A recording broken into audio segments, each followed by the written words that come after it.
Bonjour à tous et à toutes et bienvenue dans ce tout nouvel épisode de C'est tourné. Aujourd'hui plusieurs chiffres, 37, 6 et 4. Autrement dit, nous allons parler du 37e film de l'univers cinématographique Marvel, le premier film de la 6e phase, et ce film n'est autre que les 4 fantastiques premiers pas dans C'est tourné.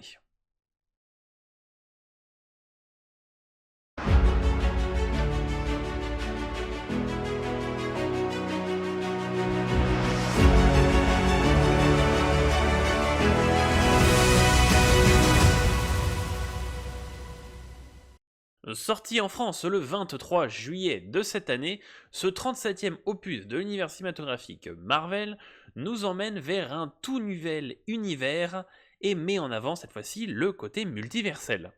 Ici, un monde totalement alternatif, la Terre 828, pas de Thanos, pas d'Avengers, pas de Defenders. Mais une réalité bien différente où nous découvrons les 4 fantastiques pour la première fois au grand complet dans le MCU. Et oui, je précise au complet parce qu'on n'oublie pas les caméos de la Torche Humaine de Chris Evans dans Deadpool et Wolverine, ou encore de celui de Krasinski dans Doctor Strange in the Multiverse of Madness. Après déjà 4 tentatives de film depuis 1994, nous revoilà en 2025 pour une 5e itération des 4 fantastiques au cinéma. Avec cette fois-ci à la tête du projet Man Shackman, un réalisateur que l'on connaît sous Disney+, pour son côté rétro-futuriste, car c'est lui qui nous a offert la série Vendavision. Et c'est un réalisateur assez inédit pour ce blockbuster, car Les 4 Fantastiques n'est que son second film. Second film derrière Helltown, sorti en 2024.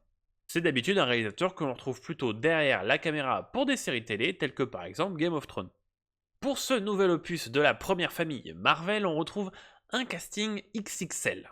D'un côté, nous avons l'extraordinaire Vanessa Kirby dans le rôle de Sue Storm, la femme invisible, une actrice que l'on connaît à l'origine pour la série The Crown et qui a fait également ses preuves dans des grosses sagas blockbusters telles que la saga Mission Impossible. Et je vais parler directement de son rôle dans ce film Les 4 Fantastiques, car Vanessa Kirby nous offre réellement l'une de ses meilleures interprétations à ce jour. Elle incarne Susan Storm avec une puissance et une justesse jamais égalées par ses costards des films précédents. Elle est réellement grandiose et porte l'intégralité du film et du scénario sur ses épaules. Si vous pensiez que la fame était pour Pedro Pascal, eh ben à côté de Vanessa Kirby, il est quasiment inexistant. Et comme on parle de lui, comme le reste de la planète, eh ben on va parler du Reed Richards de Pedro Pascal. Un acteur qu'on ne présente plus et qui a marqué ce mois de juillet par sa surprésence au cinéma. Non parce que bon, 2 juillet dans Matérialiste, 16 juillet dans Eddington et 23 juillet dans les 4 Fantastiques. Il est partout. Il est partout. Et encore, je vous parle pas de la saga The Mandalorian ou plus récemment de The Last of Us. Mais bon, on l'aime et je trouve qu'il fait un Monsieur Fantastique plutôt correct. Même si, pour être honnête, je préfère largement celui de Krasinski. Et encore une fois, la moustache sans le reste de la barbe est assez perturbant pour un Reed Richards. On va passer à la Torche Humaine de Joseph Quinn. C'est un acteur qu'on connaît pour la saison 4 de Stranger Things, ou encore pour ses apparitions dans Sans un bruit jour 1 ou dans Gladiator 2. Et je dois vous avouer que j'étais pas un des fans de ce casting pour la Torche Humaine. Et pour le coup, Joseph Quinn m'a totalement fait ravaler ma salive. Il incarne à la perfection le personnage de la Torche Humaine. Un personnage qui est très loin des itérations précédentes et qui justifie enfin sa présence au sein des 4 Fantastiques. Et pour le coup, on ressent vraiment son utilité au cours du film, voire même le côté décisif de ses actions. Alors concernant la chose d'Ebon Moss Backtrack, c'est actuellement la version la plus comics accurate qu'on ait eue, loin de la daube de 2015, qui était à poil. Avec une CGI au top et une incrustation réalisée avec un costume pratique quasiment parfaite. On pourra chipoter sur 2-3 détails, mais dans la grande majorité, ça reste très beau. Et très propre. Ils ont réussi, malgré la complexité des émotions de Ben Grimm, à les faire parfaitement ressortir via cette CGI. Sachant qu'en plus, les yeux bleu clair de Ebon nous font ressortir vraiment toutes les émotions et toute la tristesse qui est imprégnée dans le personnage. Le seul hic que je vais avoir avec lui, c'est que la chose est extrêmement secondaire dans le film. Et que sa relation avec certains personnages aurait mérité de ne pas être coupée au montage et d'être beaucoup plus développé. D'ailleurs, pour la petite anecdote, c'est le second rôle dans un Marvel et même au sein du MCU de cet acteur. Pour ceux qui le savent, il avait joué Micro, l'allié du Punisher, dans la saison 1 de The Punisher. Voilà, pour le coup, même si les deux personnages sont vivants, on n'a aucune chance qu'ils se rencontrent. Vraiment. Donc ça devrait le faire. Par rapport à l'utilisation des pouvoirs des 4 Fantastiques. Concernant la chose, je vais pas avoir grand chose à dire. Comme je le disais, avec très peu de démonstration de force, le personnage reste majoritairement en retrait dans ce film. Les pouvoirs de la femme invisible font clairement le taf, avec de très beaux effets de distorsion et une accentuation sur les bases qui nous font bien passer le message que Sue Storm est monstrueusement puissante. Pour le cas de la torche humaine, même si ça reste quand même très correct, je dois avouer que je suis resté un petit peu sur ma faim par rapport aux effets qu'on a pu voir sur Chris Evans dans Deadpool et Wolverine. Il y a quelques scènes qui font paraître Johnny un peu bizarre, mais dans la grande majorité, ça fait le taf. Pour Reed, c'est à 70% très propre.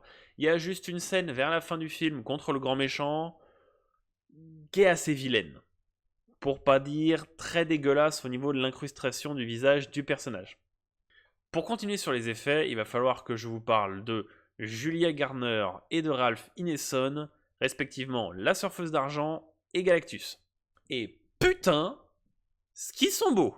Dans les premières bandes annonces, j'étais absolument pas du tout convaincu par la CGI de la surfeuse d'argent. En la voyant en action dans le film, j'ai été 100% convaincu.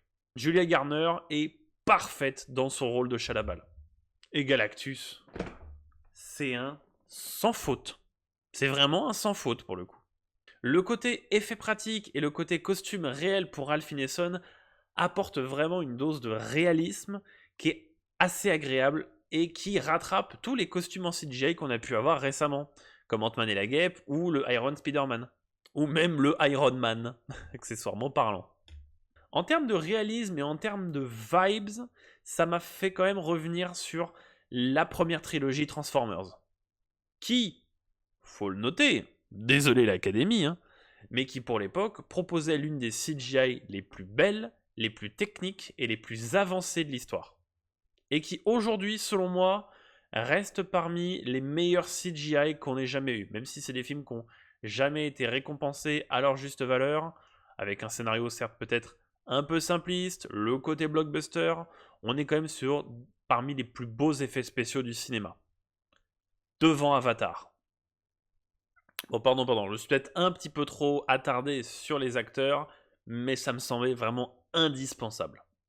Puisqu'avant tout, ce 4 Fantastique, plus qu'un Marvel, un film de super-héros, c'est vraiment une histoire de personnages. C'est une histoire de personnages à leur échelle par rapport à quelque chose qui défie toutes les échelles existantes.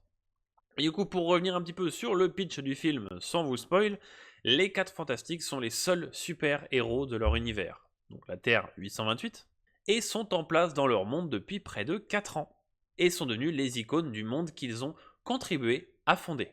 Mais un jour, un héros de la fin des temps arrive sur Terre. La surfeuse d'argent annonce l'arrivée de Galactus, le dévoreur de mondes. Non, Alduin, c'est pas ton tour. Du calme. Ça viendra peut-être, mais pas tout de suite.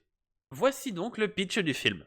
Même si dans le fond on reste sur un scénario assez basique de film de super-héros, et même si majoritairement on dépeint les mêmes personnages que dans Les 4 Fantastiques et le Surfeur d'Argent de 2007, l'histoire prend une tournure assez inédite pour un 4 Fantastique, une véritable aventure humaine et un ton très classique sur la place de la famille. Donc même si on reste sur un scénario grossièrement lambda, l'exécution de ce scénario et les idées qu'il contient sont-elles pour le coup totalement inédites. Et pardon, je reviens sur la performance de Vanessa Kirby, mais c'est elle qui est à la tête des 4 Fantastiques. C'est absolument pas Mister Fantastic et Pedro Pascal. Elle brille tellement par son poids et son impact sur le scénario et sur son propre univers que c'est elle le personnage principal. C'est elle et pas un autre. Ne serait-ce que dans l'affrontement final où elle déchaîne l'intégralité de sa puissance. Ou ne serait-ce que par les brillants discours et monologues que le personnage peut nous offrir à travers le film. C'est une héroïne, une force sociale, une personnalité politique influente et une mère. Le film est parsemé de nombreux visuels d'une beauté sans pareille, majoritairement avec Johnny, Galactus et la surfeuse d'argent. Des visuels impressionnants qui n'ont pas été sans me rappeler de véritables expériences cinématographiques que j'ai pu avoir devant le premier Dune de Denis Villeneuve par exemple. Bien sûr, on n'est pas au niveau du chef-d'œuvre qu'est Dune, ça je vous l'accorde. Premier du nom d'ailleurs, hein, pas le deuxième. Mais avec ce 4 fantastique, on vise malgré tout une épopée humaine, galactique, visuelle et familiale. Je reviens encore sur Galactus, mais c'est un ennemi qui est terrifiant, juste terrifiant. Même si pour certains spectateurs qui auraient pu trouver le film sans intérêt, sans surprise, avec un scénario très simple, eh ben, en tant que véritable fan Marvel, on est capable de voir au-delà de ce que le film nous présente. Car personnellement, j'ai été tenu en haleine tout au long du film.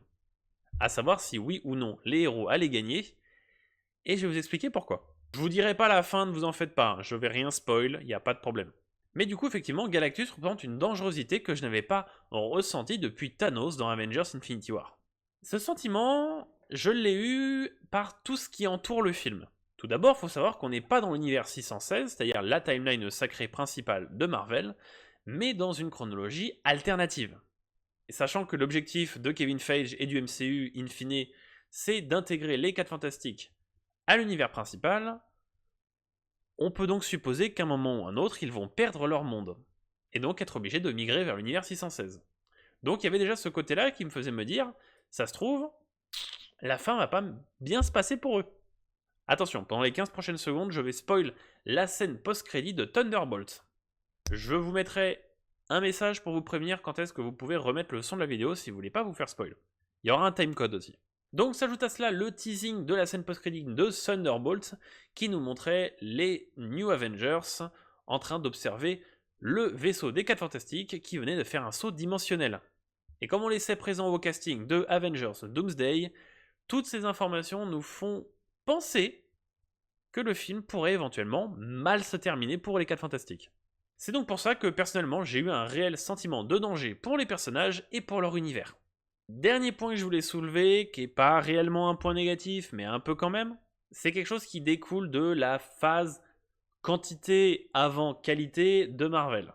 Le point négatif, c'est l'introduction du film et l'introduction des 4 Fantastiques dans l'univers 828.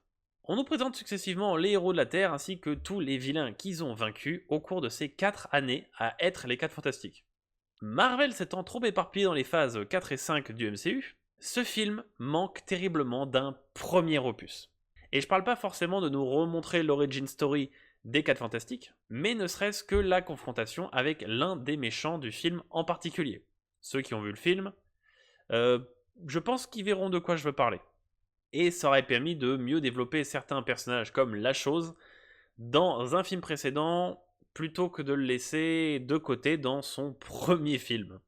C'est plus ou moins la même réflexion que j'ai pu faire au film Superman de James Gunn. Ça, c'est un scénario de deuxième, voire même de troisième opus. Et ben les 4 Fantastiques, premier pas, c'est un scénario de second, voire troisième film.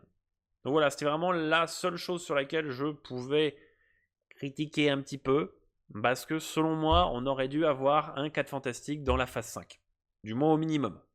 Après, en résumé, on reste sur un très bon film Marvel, quoi qu'en disent les rageux, et un très bon début pour la phase 6 du MCU. En espérant que ça dure, parce que la phase 5, c'était très chaotique. La phase 6 devrait se poursuivre avec Spider-Man Brand New Day, qui est actuellement en tournage, et qui devrait sortir à l'horizon du 26 juillet 2026, avec Avengers Doomsday le 17 décembre 2026, et j'ai vu des insiders qui parleraient d'un Doctor Strange in the Incursion of Insanity en 2026 aussi.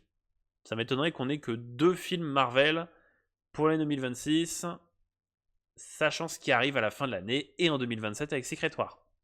Pour moi, on est un solide 16 sur 20 et je vous conseille vraiment d'y aller avec votre famille ou vos amis pour découvrir le meilleur opus des 4 Fantastiques au cinéma. Et restez jusqu'à la fin, les 2 scènes post-crédits sont très intéressantes.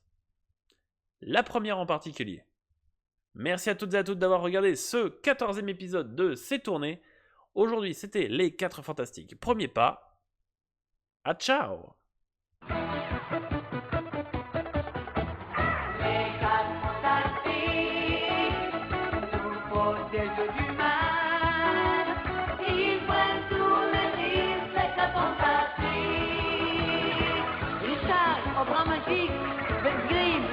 pièce. Johnny la torche humaine, Suzanne dans son champ protecteur.